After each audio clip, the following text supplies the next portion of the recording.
had a seasonal job at Target last year. Every year they bring in new people during the seasonal times to help with all the chaos of the spending season. It's pretty standard, just about everyone does this. It just happened by chance that I was doing it at Target. I think it's actually funny. I don't think I had ever actually been to a Target until that job. But anyway, it was a night shift position. I would come in and start working around 4 a.m. and that was one of the crucial times to get stocked up for the big shopping rush that day. The way we did it was we'd get a shipment off a truck and bring all the supplies into the back. We did that as fast as possible so the truck driver could move on to his next stop. Those guys were always in a rush. Once we got the stuff in the back, it was up to our team to get it all organized and stocked. That was all fine and dandy, pretty standard procedure. There was normally a good number of people who worked that shift with me, usually between 4 and 5 of us, with the manager somewhere else doing whatever it is managers do. But here was the situation. The layout of the store was a little weird. We had so much room in the warehouse area for all the supplies, but sometimes it would be too much, like drastically overflowing. So we had this other room to put some of the stuff we just couldn't fit anywhere else. It was a weird situation because that overflow room was not very big. I think it used to be someone's office. I don't know what happened there, and I don't really care either. That was just the job. It was a nightmare to organize the stuff in that overflow room. It was a really tight working space because it would usually be 2 people in there while the rest of the team worked outside. This room was kind of secluded too. It was just out of the way, and it didn't make sense for it to be a storage spot. Again, not my decision, just what I was told to do. Apure na dokarate lihim paraudo. It was one of those early mornings that I had to work in the overflow room with a guy I didn't know that well. He never said much, and he looked a little sketchy. I'd actually seen him walk off the premises a few times after getting a text message. That was really weird. It was never for long either. It was like he'd get a text, go outside to take a smoke break or something and come back in. No one ever said anything, so he just kept doing it. Honestly, none of us really cared that much. I didn't mention we came in at 4 in the morning, right? Well, this one morning we were working in the overflow room and something a little strange happened. He got a text and went outside like usual. I asked him where he was going and he just said, "I'll be right back." He left before I could say anything else, but I noticed he'd dropped something as he went out. It fell on the floor and I walked over to pick it up. I couldn't tell you exactly what it was, but it looked like a clear Ziploc bag of herbs. Honestly, they probably weren't herbs at all. But being really tired and overworked, I assumed he was a gardener or something, carrying his herbs around. Yeah, I know how stupid that sounds. I have a lot of friends who are really into gardening, and I guess I just assumed the best case scenario. When he came back, he seemed like he was in a rush. He was looking around frantically. I told him he dropped his herbs and pointed to them on the table in the room. That was when he got really aggressive with me. He asked if I thought it was funny, and that's when it dawned on me that he wasn't walking around with lavender in his pocket all day. It also dawned on me that he was probably selling while working this shift. That would explain why he'd randomly go outside every once in a while. He threatened to kill me if I said anything to anyone, and I was honestly scared to death. I didn't know what to do. Looking back, I probably should have told my manager and called the police right then. But I'd never really had to deal with anyone who was a criminal or anything of that sort. Of course, I didn't say anything to anyone, but now, every time I saw him, he gave me a weird look. Let's just call him David for anonymity's sake. That's not his real name, but it'll work. Over the next 2 or 3 weeks, I started to observe David a little more closely. I paid attention to what he was doing, where he was looking, how he was behaving. After a while, I realized a few things about him. Firstly, he was definitely a drug user himself. I couldn't tell you what, but my guess is something pretty hardcore. He would talk to himself like a crazy person once in a while. Other times he would just completely zone out, like he was on another planet. The other thing I noticed was that he was very unstable. Sometimes he would get really upset over very minor things. There was one time he screamed at the top of his lungs because his shoe was untied. Yeah, stuff like that. While all this was going on, I was still living my life. I still went for runs at the local park and I made YouTube videos in my free time, just for fun. I tried to forget about the whole situation with David. That was until I saw David, the park where I always ran. He was sitting on a bench, staring at me, dead on. I stopped mid-step. That was the scariest realization ever, because it meant he was stalking me, and I didn't know what his intentions were. I didn't know how long he'd been doing it or why. I just knew that I was in danger. I kept running and played it off like I didn't notice him. But oh boy, how could I not? Then there was one morning where it all went down. I showed up a little earlier than usual. I was always an early bird and I just hated being late. I got there about an hour before my shift started. Must have been about 3 a.m. I was chilling in the parking lot, listening to a podcast on my phone. That's when I noticed someone pull up behind me. I parked kind of far away from the store to not take up spots for customers, so I thought it was unusual for someone to park so close to me when there were spots everywhere else. My heart sank. The person behind me turned on their brights, and that was when I knew it was David. My fight or flight kicked in. I turned my car off and sprinted to the store as fast as I possibly could. I knew the employee entrance would be open and I could get to safety there. David started driving after me, like trying to run me over. He probably would have gotten me too, but there was a spot in the parking lot with a line of trees. I ran to the other side of the trees. When I noticed he was driving, I knew he couldn't really follow after that. I got inside and screamed that I needed help. Surprisingly enough, my manager was there. I explained the situation to her, and we called the police. She locked the employee entrance and we waited until the police gave us the all clear. Obviously, David had booked it. The cops couldn't find him either. He wasn't at his apartment. Apparently, he gave the wrong address when he applied to work there. I guess they don't check seasonal workers very thoroughly at Target. Hopefully they do now. And that was the story of how I almost got messed up working at Target last year. And if you're wondering, I don't plan on applying again this year. Story 2. Target was my favorite place to go shopping. I am sad to say I don't think I can ever go back there though sometimes. When you have such a bad experience, it ruins the love you had for a place or store altogether. And that's what happened to me. It all started when I graduated college. I was a psychology major and I struggled to find a job. I live in a mid-sized city and there just wasn't anything appealing to me. There weren't any jobs in my field that I could get. The only psychology job I could even find wanted 10 years of experience, so I had to take whatever job I could get.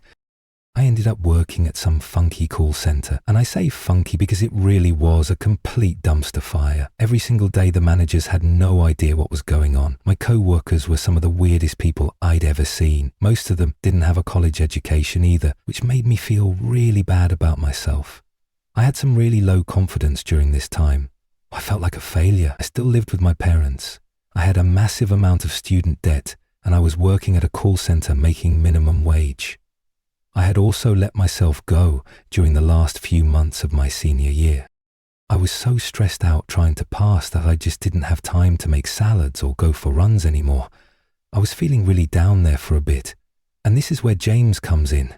He was a really weird guy who worked at the call center too. He had a goofy-looking moustache and was a bit of a creep. I definitely saw him checking me out a few times, and I even saw him look at other girls too. A little pervy, but I couldn't expect anything less from a place like this. Oddly enough, James was the only guy at this place who was ever nice to me. Everyone else was so miserable to be there. James had been hired a couple of weeks before I got the job there, so I guess it just didn't have enough time to make me and James completely miserable yet. There was one time I went out for a smoke break. James joined me and started flirting with me. He definitely had his problems, but there was something about getting a little bit of attention that did kind of make me feel special. I was always a very introverted person. I hadn't had a boyfriend in over 2 years. It felt nice to be noticed. It wasn't long before we exchanged numbers and started talking a little bit outside of work. There were a few weeks where I kept trying to get him to shave his moustache. I told him he'd look a lot better. It took about 3 weeks to finally get through to him, but when he did, I was surprised. He was actually a really handsome guy under that caterpillar. That's when I made up my mind. If he made a move on me, I wasn't going to say no. He never made a move on me though, and I was surprised because I was sending some pretty strong signals for him to do so. He just never did. Not even over text or anything. All he would ever do was flirt. It wasn't long into that situation before I gave up on him. I figured he didn't like me. I mean, honestly, what else was I supposed to think? I downloaded Tinder like everyone else. I knew my situation was bad, and I secretly fantasized about hooking up with some rich guy. I didn't find a buff millionaire, but I did find a really nice guy eventually. We went on a few dates and started going out together regularly. I really liked him. We're still together, by the way. But this is where things got weird. With James. He started acting differently. He started doing more and more inappropriate things. I was friends with James on Facebook, and when I changed my status to in a relationship, he did one of those emoji reactions and he put an angry face. I remember seeing it and rolling my eyes. Typical men, I thought. They don't want you until you have someone else. Now, something James would always do with me was send slightly naked pictures. It wasn't like full frontal or anything like that, but he would take racy photos of himself, getting out of the shower or changing and things like that. That was okay when I was single. But he just didn't stop. And these new pics were much more revealing, if you know what I mean.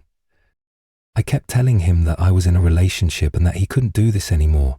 He just wouldn't listen. He always said that he forgot, and I knew he was doing it intentionally. Things also got really awkward at work. There were quite a few things he would do that were just freaky. For example, pens started disappearing from my desk. I didn't think anything of it at first, just that I was being clumsy. But one day, I happened to walk by James's desk and noticed all of my pens. He also followed me outside every time I went on a smoke break. He always played it off like he wasn't doing anything, but it was so obvious to everyone. Well, around the 6-month mark of me working at that funky call center, I had my performance review and I got a raise. I got an extra $1 an hour, which I was pretty happy about. I had a few $100 in savings and decided to treat myself to my favorite store, Target. I remember making a self-congratulatory post on Facebook about it. I even mentioned that I was going to treat myself to some new sheets from Target. I remember getting comments from some of my friends and former classmates. They all congratulated me, and I was really excited. Sure, I had a stupid job, but I was making the best of my situation. I remember getting to Target at about 6 or 7 on a Friday night. I went alone. I walked into the store and went over to the bedding aisle. I really wanted to pick out the best sheets for me. I'm a little OCD about fabric and how things feel, so I was running my hands across the sheets to find the one I liked best. That's when something unexpected happened. I felt a kiss on my neck. I had been so wrapped up in feeling the sheets that I didn't even notice who was behind me. I immediately thought it was my boyfriend. I mean, who else would randomly kiss me in public, right? Well, you guessed it, it was James. I turned around after he kissed me, and I was smiling, but my giddiness turned to disgust when I saw that it was him. My stomach dropped, and I wanted to scream, but I just couldn't bring myself to do anything. More of me was in shock than anything else. I know I must have looked repulsed, but that didn't stop him from pinning me up against the aisle rack and continuing to kiss me. He shoved his entire tongue down my throat. It was honestly disgusting. This probably went on for about 3 or 4 seconds before I finally snapped out of it. I pulled my head away and slapped him across the face as hard as I could. I told him that I never wanted to see him again. I fell down onto my back and just sat there, telling him to please leave me alone. He stood there though, looking down at me, smiling. James was a really freaky guy. He started getting on top of me and kissing me again, and that was when I finally screamed. At the top of my lungs, someone who must have been in the aisle over came running. It was a man who looked like he was in his 30s. He ripped James off me and threw him against the wall. After that, James took off. The man was really nice to me. He helped me up and made sure I was okay. He asked if I wanted to call the police, and I was so shocked, I just told him no in the moment. And that wouldn't be the last time I saw James. We still work at the same call center, and My God, it's pretty awkward. I know he still creeps on my Facebook. He looks at me all the time. I'm honestly not sure what to do about it. I haven't even told my boyfriend what happened, and honestly, I'm kind of afraid to, but I seriously might have to one of these days. Story 3.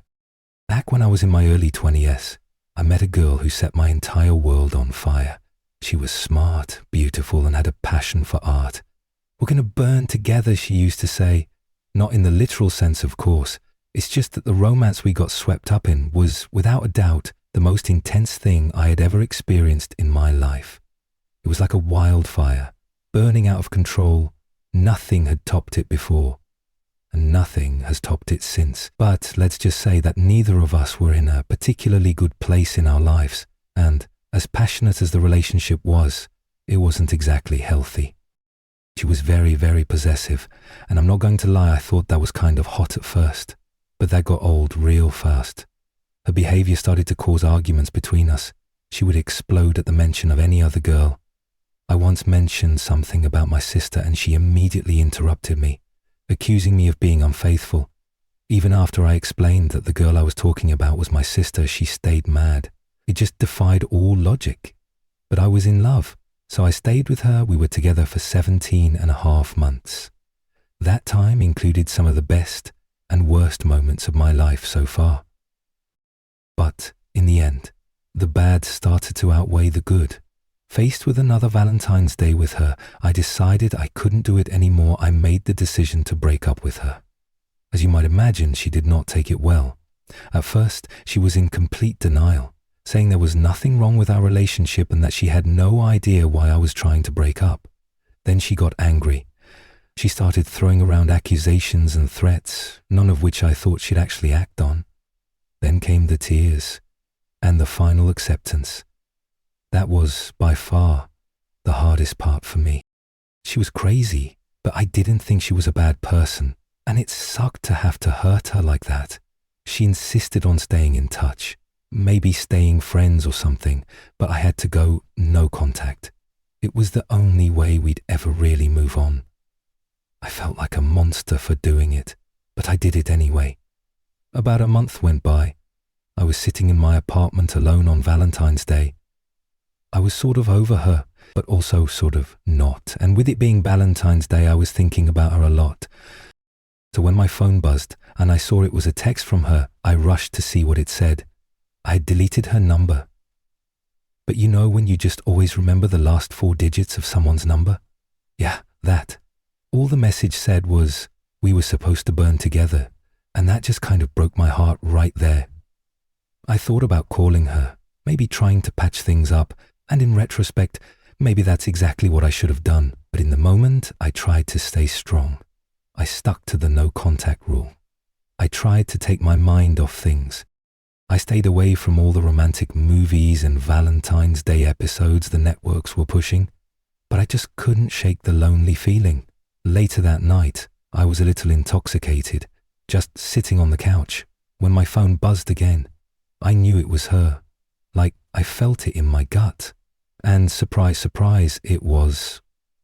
I debated just quickly clearing the notification and ignoring the message, but curiosity got the better of me. I opened it. I saw the first line in the notification already. Again, we were supposed to burn together. But underneath that, there was more. But now, you're going to burn alone. Again. It hit me right in the feels. It was incredibly clingy, I know. But at the same time, you can't even deny how poetic that is. Poetry. That's all I thought it was. Just that old metaphor we used to share. I didn't think she'd take it as far as she did. I didn't think she meant literally burn, because sometime after that, I started smelling smoke. I went through the stages, thinking I'd drunkenly forgotten that I was cooking, then thinking the neighbors were burning food, then maybe a campfire outside, just pure denial, not wanting to believe that my apartment building was actually on fire. Then the fire alarm went off. I rushed downstairs. No shoes, no socks. Just a pair of shorts and a t-shirt. I ran out the back of the building to the fire escape point. On the way out, I saw smoke billowing out from under the door of the apartment below me. Minutes later, a fire truck was parked outside, spraying water into the apartment below, which had been absolutely scorched. It was one of the more surreal experiences of my life.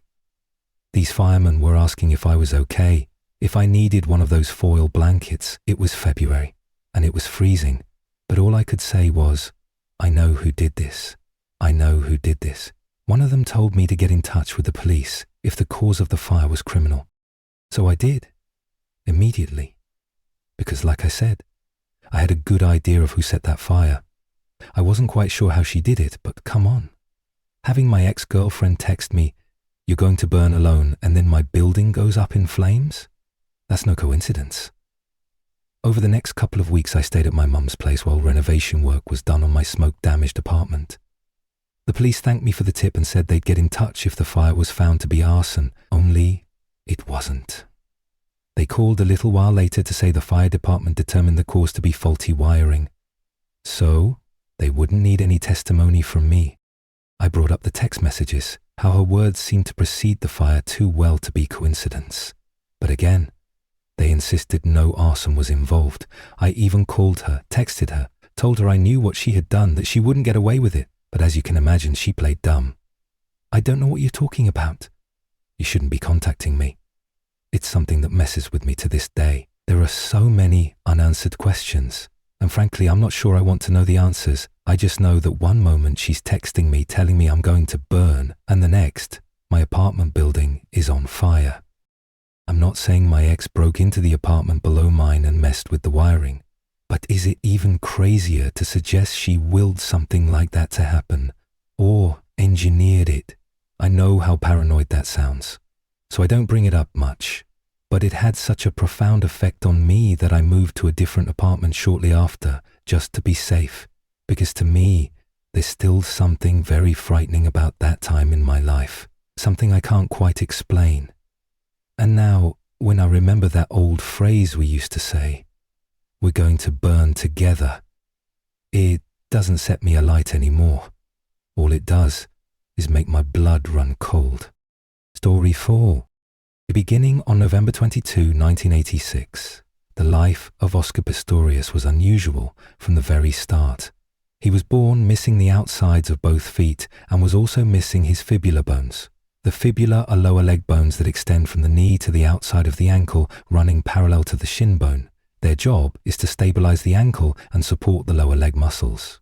Given that he was without such support, his feet were essentially useless. So at just 11 months old, doctors made the decision to remove Oscar's lower legs entirely.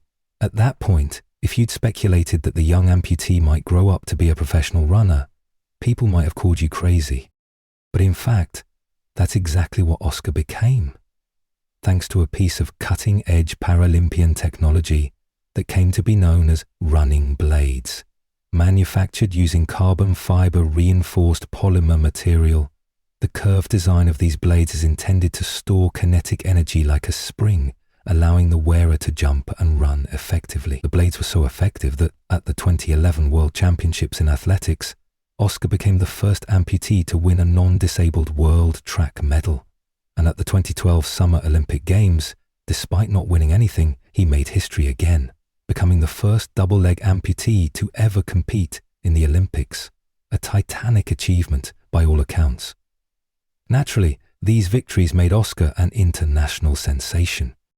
He received incredible fame, wealth and attention as a result. In November of 2012, he met South African model and paralegal Reeva Steenkamp at a party. The two hit it off and soon began dating pretty seriously. For a while, it seemed Reeva was genuinely smitten with Oscar. Many of her more superficial friends would wonder aloud what she saw in him, but those close to her knew what it was. When Reeva was in her early 20s, she had broken her back in a horse riding accident and was forced to essentially relearn how to walk. It was one of the most debilitating and humbling experiences of her life, and she never forgot how much strength and willpower it took to conquer her temporary disability. She saw that same kind of fortitude in Oscar, and it made her love him for it. The pair spent Christmas of 2012 together, and after a few more months of steady dating, they decided to spend Valentine's Day 2013 together as well. It was the perfect date to mark the blossoming of their new relationship. Both of them must have been excited at the prospect of such a romantic occasion. But what they didn't know was that an evening that began with love and affection would end in a nightmare of terror and violence that would set the world's media ablaze. According to Oscar, their Valentine's date went wonderfully. The pair shared a romantic meal, watched a movie, and, after a little too much wine, spent some time in bed before falling asleep. Then, in the early hours of the following morning, Oscar awoke to hear a noise coming from the ensuite bathroom, one that sounded an awful lot like the window sliding open.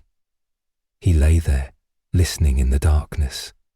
In the moments that followed, he swore he heard someone actually trying to climb in through the bathroom window. Moving as quietly as possible, he slid off the bed and retrieved a loaded pistol he kept hidden nearby. And arguably, Oscar might have been justified in being that vigilant. Despite having a population 6 times smaller than the United States, South Africa has 23% more violent crime, and the wealthy Pretoria neighborhood Oscar lived in had previously been targeted by violent home invaders. Approaching the bathroom door with his pistol locked and loaded, Oscar was terrified. His new girlfriend was lying in bed just feet away, and there was potentially a violent home invasion underway. He hadn't had time to put his prosthetic legs on. He was walking on his stumps. Later, Oscar would say this made him feel utterly defenseless. He then heard a noise that to him sounded like someone was about to rush into the bedroom to do God knows what. He panicked. He fired 4 shots through the bathroom door. The first thing Oscar did afterward was turn back toward the bed, expecting to find Reva scared out of her mind, having just been woken up by gunshots. But there was no Reva, only an empty bed. That was when Oscar realized who was behind the door. It wasn't some violent home invader. It was Reva.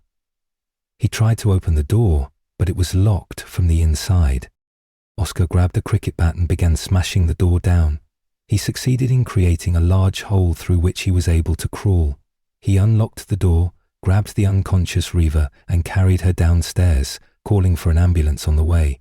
Reva was rushed to the hospital, but she was pronounced dead shortly after arriving. Attempts to revive her had failed. For Oscar, it was a living nightmare. It seemed like he had tried to defend the woman he loved but ended up killing her instead. At his trial, Oscar appeared genuinely remorseful. He admitted that he had shot Reva by accident, and that doing so had destroyed his life completely. It was mostly established through witness testimony that Oscar and Reva had a very healthy relationship. They were deeply in love. Valentine's cards were presented as evidence. Affectionate WhatsApp exchanges were shown in court to support the idea that there was nothing overly sinister about Reva's death, that it was just a tragic mistake. But other evidence was submitted too, evidence suggesting there was trouble in paradise. In one particular text message, sent less than 3 weeks before her death, Reva told Oscar she was scared of him sometimes. She said that whenever Oscar snapped, she was terrified and described his behavior as nasty. Reva's mother, June Steenkamp, also had doubts that her daughter's death was just an accident. She told the court she didn't believe Oscar's story at all, that none of his actions suggested he felt protective of Reva. She'd believed they had a horrible argument that night, that Reva had fled to the bathroom and locked the door behind her. I think he may have shot once, June later told journalists, and then he had to go on and kill her, because she would have been able to tell the world what really happened, what he's really like. She didn't think the relationship was making either of them happy. In her heart of hearts, she believed Reva had planned to break up with him. When the trial concluded, Oscar Pistorius was convicted of manslaughter, having escaped the murder charge state prosecutors were hoping for. The conviction came with a prison sentence of just 5 years. But with a combination of cooperation and good behavior, Oscar was released just 10 months into his sentence. He remained under house arrest and was required to perform community service. But the fact remains, someone took a life and only saw the inside of a jail cell for 10 months. Even in light of the accidental nature of Reva's death, it seemed alarmingly light. Over the next few years, a series of appeals and mounting evidence started to point in a different direction. That Oscar's version of events might have been pure spin. That he had known it was Riva in the bathroom that night and had fired intentionally. This assertion gained so much traction that by 2017, Oscar's sentence was upgraded to murder and he was sent back to prison for an additional 13 years. It was a strange and drawn-out legal process, made even stranger by the fact that South African courts don't use juries. All the evidence was reviewed by a handful of prosecutors and judges before any new sentence was handed out. What exactly this new evidence showed isn't available to the public yet, but whatever it was, it led the judicial system to throw its full weight against one of South Africa's biggest sports stars. And if Riva Steenkamp's death wasn't just a tragic accident, then the implications are horrifying. A young model went over to her sports star boyfriend's home, possibly to break up with him. She was so scared that she locked herself in the bathroom. He tried to smash the door down with a cricket bat, and when he realized she might use her cell phone to call for help, he fired 4 shots through the door. One of those shots struck her in the skull. On a day when couples everywhere should have been celebrating love and companionship, Valentine's Day 2013 became a day of terror, pain, and death for Riva Steenkamp, who died scared and alone in the bathroom of a man she barely even knew. Story 5. Every year without fail I get a Valentine's Day card. Now, I might be mistaken, but most people reading this are probably thinking, oh, lucky you, or why is that something to complain about? And 9 times out of 10 you might be right. But the thing is, I have no idea who sends them. And I've actually spent a great deal of time trying to figure out who it is. At first, it wasn't creepy. In fact, getting a card from a secret admirer was a pretty awesome feeling. The first card came when I was 13 years old, right about the time I really needed a little confidence boost. But then, they kept coming. Year in and year out, same style, same handwriting, same mysterious message. Eventually I started thinking it was just my mum sending them, so on Valentine's Day when I was 16 I confronted her about it. She insisted it wasn't her. I mean, really insisted. Said she'd tell me if she knew who it was. I ended up asking all my close family and friends. No one admitted to sending it. So, cut to me being in college, Valentine's Day was coming up again, and I realized that, for the first time in a long while, I might not get a card. Only, I did. Same handwriting, same style, same mystery person. But here's the part that freaked me out. I had just moved dorms, like a week prior, because of a burst water pipe in my old room. The new dorm was on the opposite side of campus, and the card was addressed to my new room. Literally, the only person in the world who had my new address was my mum. So, cue confrontation 2.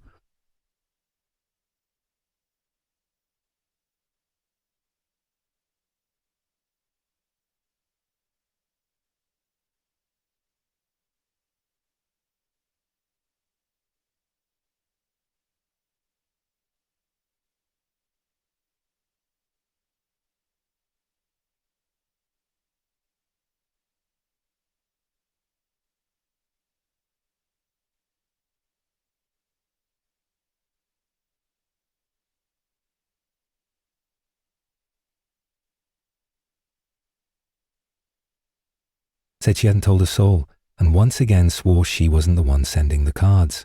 So the question remained, who the hell was? It really creeped me out for a while. But over time, it became something I learnt to live with. I mean, it seems like such a non-problem, right? People would just laugh when I brought it up. Oh no, I keep getting Valentine's Day cards, boo-hoo. But fast forward, I'm 33 years old now, and it's still happening. I've moved apartments 3 times in the past 6 years. After my mum passed away, it got to the point where I'd move and not a single member of my family knew my address until I personally told them. So the second time I moved, I ran a little experiment. I didn't tell a single person that I moved. Only 3 entities knew where I lived. My landlord, the utility companies, me. That was it. I waited 2 months like that. Had to pick up mail at my old apartment, kept my address completely secret. Then, February 14th rolled around. No one knew where I lived. And yet, there was a Valentine's Day card in my mailbox, same handwriting, same mystery. Still, no explanation. Story 6. This happened in 2014. I had just broken up with my girlfriend at the time, and I wasn't in the best of places emotionally. The breakup had really hit me hard. It was one of those relationships where you're all in, and then suddenly, you're not. I spent a lot of nights alone in my room, playing video games or watching TV shows I didn't really care about. I just wanted something, anything, to take my mind off the heartbreak. Valentine's Day was coming up, and that only made everything worse. Everyone around me seemed to be in love, making plans, posting about their perfect someone. Meanwhile, I was stuck scrolling through old messages and regretting every moment I'd ever argued with her. Then something strange happened. It was the night before Valentine's Day. I was in my apartment, alone, when I heard a knock at the door. It was around 10:30 p.m. Not a normal time for visitors. I opened the door to find a small, brown package sitting on my doorstep. No one in sight. Just the box. It was about the size of a shoebox, wrapped in brown paper and sealed with tape. There was no address. No name. Just the word open, written across the top in thick black Sharpie. Now, I probably shouldn't have opened it, but I was curious and a little reckless at the time, so I brought it inside and tore it open. Inside the box was a single Polaroid photo. It was a picture of me, sleeping in my bed. Same blanket, same sheets, same poster on the wall behind me, same clock glowing next to me on the nightstand. I felt the blood drain from my face. I looked closer and it was obvious. The photo had been taken recently, within the last few nights at least. My hair was the same length. The bruise on my arm from bumping into the kitchen table was still visible. Someone had been in my room, watching me sleep. I immediately ran to check my windows and doors. Everything was locked, no signs of a break-in, but the photo was real. And someone had taken it without me knowing. I called the police and filed a report. They took the photo and the box as evidence. They asked me all the standard questions: any enemies, angry exes, creepy neighbors? But no leads ever came from it. Valentine's Day came and went. I stayed inside, paranoid out of my mind, with a baseball bat next to me the entire night. Weeks passed and I eventually convinced myself that it was some sick prank. Maybe someone had a spare key. Maybe it was a friend trying to mess with me in the most messed up way possible. Then, about 6 months later, I moved across town to a new apartment. I changed everything. New locks, new neighbors, new start. The following Valentine's Day, I didn't think much about it. I was in a better place emotionally, still single, but healing. That night, around 11 p.m, I heard a knock at my door. Again, there was no one there. Just a small brown package on my welcome mat. Same size, same paper, same thick Sharpie ink. Open. I took it inside with trembling hands. Inside was another Polaroid. It was a picture of me, again, this time in my new bedroom. Same pose, same angle, still sleeping. Story 7. This happened to my roommate Nina. She used to work the night shift at a gas station just outside of town. It wasn't the most glamorous job, but it paid decently and she liked the quiet. Said it gave her time to think. Most nights were uneventful, just the occasional drunk guy, bored trucker or late-night snack seeker. But this one night, it was different. It was Valentine's Day. I remember because she was annoyed she had to work that night, even though she didn't have a date or anything. She just hated the idea of being stuck behind a counter while everyone else was out enjoying themselves. Her shift started at 10 p.m. and ended at 6 a.m. Around 2:30 in the morning, she texted me, "Some guy's been parked outside for 20 minutes, just sitting there." I texted back, asking if he'd come inside. "Nope, just sitting there. Can't see his face, windows are tinted." That was weird, but not too alarming. We both figured it might be a trucker catching some sleep or maybe a guy on his phone. Still, she was creeped out. Then, a few minutes later, she texted again. "He just got out. He's walking around the side of the building." That set off some alarms in my head. I told her to lock the doors. She said they already were. A few minutes went by. Then another text. He's knocking on the back door. Now, that was not normal. The back door of the gas station was for employees only, and it was around a blind corner. No signs, no indication that it was even a door you could approach. He'd have to know it was there. I told her to call the cops. She said she already had. They were on their way, but she was freaking out. Then she said something that chilled me. He said my name. Apparently, while knocking at the back door, he started saying her name. Nina, Nina, open up. I brought you something. She never told me what went through her mind in that moment, but I could imagine. She backed away from the door and ran up to the front counter, where she could see everything, but the man had disappeared, just gone. The cops showed up about 10 minutes later. They searched the area, but didn't find anyone. What they did find was a small box left by the back door. It was wrapped like a present, with a red ribbon tied around it. No card, no writing. They opened it up right there in the store. Inside was a dead rose, completely dried out, and a small piece of paper with a single sentence written on it. You don't remember me, but I never forgot you. Nina was allowed to go home early that night. She never worked a night shift again, and to this day she has no idea who the man was. Story 8. I used to work for a flower delivery service. You'd think it'd be a sweet feel-good job, especially around Valentine's Day. So many couples, so many surprise gifts, so many smiling faces, but there's one delivery I made that I'll never forget. It was Valentine's Day, 3 years ago. The shop was slammed with orders, as always, and I was running deliveries all over the city. Around 6 p.m. I got sent to this small house on the outskirts of town, kind of isolated, the kind of place where your phone signal drops out before you even hit the driveway. The bouquet was a big one. Roses, lilies, baby's breath. Expensive. There was a card too, sealed and hand-addressed in neat cursive. I pulled up to the house and immediately got a weird feeling. The curtains were all drawn tight. The porch light was flickering, and even though it was Valentine's night, the whole place just felt abandoned. Still, I had a job to do. I walked up to the door and knocked. Nothing. I knocked again, still nothing. Just as I was about to turn and leave, the door creaked open. Just a crack. No one was there. At first I thought maybe they were trying to be funny or romantic, like some kind of surprise proposal or prank. I called out, "Hello, delivery?" No answer.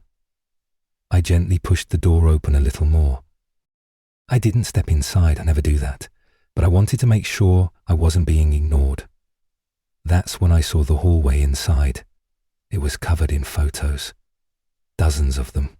All black and white. All taped to the walls. Most of them were of a woman. Same woman in every photo. Sometimes smiling, sometimes asleep, sometimes just walking down the street. And in every single one of them, the picture was taken from a distance, like someone had been following her. My stomach turned. That's when I heard a creak upstairs. I immediately stepped back, off the porch and walked, fast, back to my van. I put the flowers on the front mat and got the hell out of there. Back at the shop, I told my manager what happened. She asked to see the order slip, so I pulled it out of the van's glove box. That's when we realized something even creepier. The sender didn't include their own name. The card just said, "To my dearest love." Someday you'll understand. We tried to trace the credit card used for the order, but it was a prepaid gift card. Totally untraceable. To this day, we have no idea who sent the flowers or who the woman in those photos was. But I still think about her sometimes, and I hope, wherever she is, she's okay. Story 9. A few years ago, I worked as a janitor at a small, independent movie theatre in my town. It was one of those older places with creaky floors, velvet curtains and sticky soda-stained carpets. We didn't get big crowds, mostly couples on date nights, especially around Valentine's Day. I always worked the late shift. After the last movie ended, I'd stay behind to clean up. Sweep the aisles, empty the bins, wipe down the bathrooms. That particular Valentine's night was pretty typical. Lots of couples, lots of popcorn on the floor, and someone had spilled an entire cherry ice squeeze under one of the seats. The usual mess. It was around 12:30 a.m. when I started on Theatre 2, the smaller screening room where we'd played an old rom-com that night. The room was empty by the time I got there, of course, or at least I thought it was. I was sweeping the aisle when I heard something. A soft rustle, like fabric brushing against a seat. I turned quickly, but saw nothing. I figured maybe I just kicked something. The place echoed weirdly when it was empty, but then I heard it again. This time it was clearer. It wasn't just a rustle. It was the sound of someone shifting in their seat, slow, deliberate. I called out, "Hello? We're closed." No answer. I turned on my flashlight and scanned the rows. That's when I saw it. There was a man sitting in the very back row. Alone. He was wearing a suit. Dark, pressed, with a red tie. And he was just sitting there, perfect posture, staring straight ahead at the blank screen. "Sir," I said. "We're closed. The last showing ended an hour ago." No reply. I climbed the steps slowly, heart beating a little faster than I wanted to admit. When I got closer, I noticed something odd. His hands were resting on his lap, holding something. A box of chocolates. I said, "Excuse me," again. That's when he turned his head to look at me. His face was pale, really pale. His eyes were wide and glassy, and the way he looked at me wasn't surprised or confused. It was empty, like there was no one really in there. Then he spoke, in a voice so quiet I almost didn't hear it. "She didn't come." I didn't know what to say. I just stood there frozen. He slowly stood up, still holding the chocolates, and walked down the aisle toward me. I stepped aside instinctively, letting him pass. He didn't look at me again, just walked to the exit doors, opened them, and vanished into the night. I followed him outside, more out of instinct than anything else. But he was gone. There was nowhere to hide. No cars pulling away, just an empty parking lot. And here's the part that still freaks me out. When I went back into the theatre to grab my cleaning supplies, I found something sitting on the seat where he'd been. The chocolate box, untouched, wrapped in red foil, and tucked beneath the ribbon was a small handwritten card. It read, "For Lucy, like we planned. Love, Peter." I asked around. No one named Peter bought a ticket that night, and no one remembered seeing him during the screenings. I even checked the security footage the next day, and that's when my stomach dropped. I watched the video of the hallway leading into theatre. You see every customer walk in, every couple, every kid with popcorn. But not him. There was no footage of Peter ever entering the building. Story 10. This happened back in 2010. I was working the front desk at a hotel just off the interstate. It was the night shift, 11 p.m. to 7 a.m., and most nights were uneventful. Boring, really. Just the occasional traveller checking in late or someone asking for more towels. Valentine's Day, though, that was different. We always got way more bookings than usual. Couples getting away for the weekend, people celebrating anniversaries, a lot of champagne and do not disturb signs. But that night, there was one check-in I'll never forget. It was around 1:15 a.m. A man walked in, dressed in an old-fashioned brown suit. He looked like he'd stepped out of the 1950s, slicked back hair, crisp tie, trench coat over his arm. He didn't have a reservation, but that wasn't unusual. The weird part was, he didn't say much. He just looked at me and said, "Room for 2, please." I asked for his name. He gave me one. Arthur Vale, and paid in cash. Old bills too, like really old. The kind of money that feels different when you hold it. I glanced up half joking and said, "You expecting someone to join you later?" And he just said, "She's already here." Now normally that wouldn't raise any red flags. People meet up late all the time, but the way he said it gave me a weird feeling. Like he wasn't talking about someone arriving, but someone who had always been with him. I handed him the keycard, room 214. He took it, gave me a polite nod, and walked off without another word. A few hours passed. I got back to my routine, answered some calls, restocked the snack shelf, started reviewing the morning reports. Around 3:30 a.m., I saw something on the security feed that made my stomach tighten. Room 214's door opened and Arthur stepped out. But he wasn't alone. There was a woman next to him. She was wearing a long white dress. Her hair hung down over her shoulders. But here's the thing, we only ever checked in Arthur. There was no second guest on record. And I never saw anyone else come in. They walked down the hallway together, hand in hand, slowly, like they were taking a stroll through a park, not a hotel corridor. Then, right in front of the elevator, she vanished. Not walked away, not turned a corner, vanished. Arthur stood there for a moment, completely calm, then walked back into his room and closed the door. I don't know why, but I didn't call anyone. I just sat there staring at the screen.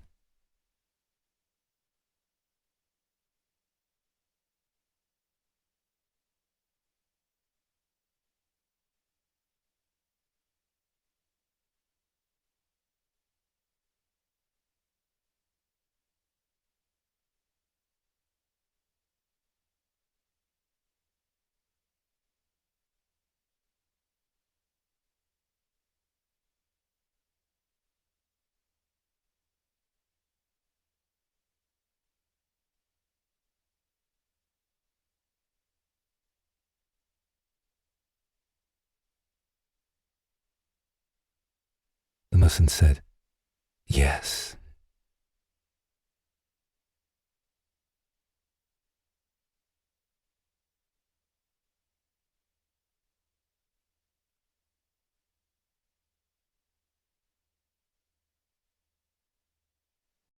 I went to check room 214 later that morning, just to be sure everything was fine. When I opened the door, the room was empty. Beds made, bathroom untouched, no luggage, no personal items, just like no one had ever been there. I checked the logs. Arthur Vale checked in at 1:15 a.m. No checkout, no keycard returned. And when I looked through the drawer where we keep our paper registration slips, his was gone. I swear I took one. I remember writing down his name, but it wasn't there. And when I tried to Google Arthur Vale, I found exactly one result. An obituary from 1954. He died on February 14th,